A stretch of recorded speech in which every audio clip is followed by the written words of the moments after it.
አረ ዮዮ ውሃ ተጠምተናል፣ እባክህ ውሃ ጠጣን አለው ዛፉ።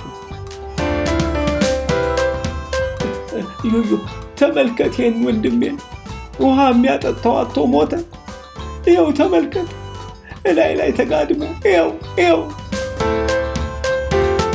ይሄ ወንድሜ ከመድረቁ በፊት እንደኔ ቅጠል ግንድ ነበረው።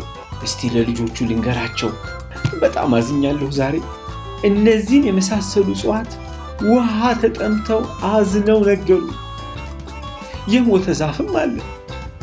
እናንተ እኮ በሕይወት እንድትኖሩ እጽዋት መኖር አለባቸው። አዝኛለሁ፣ በጣም አዝኛለሁ።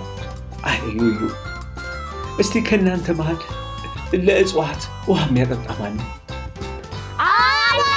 አናውቅም። ልጆች እናንተ ያለ ውሃ መኖር ትችላላችሁ? አንኖርም። ያያችሁ፣ ለእናንተ ውሃ እንደሚያስፈልጋችሁ እጽዋትም ውሃ ያስፈልጋቸዋል። እጽዋት በራሳቸው ሄደው ውሃ ቀርተው ከቧንቧ ውሃ መጥተው ከወንዝ ቀርተው ውሃ መጠጣት ይችላሉ? አይጠጡም። ታዲያ እናንተ እጽዋቱን በየጊዜው ውሃ ማጠጣት አለባችሁ። አዎ። ካሁን በኋላ ይህን እንደምታደርጉ ቃል ትገቡልኛላችሁ?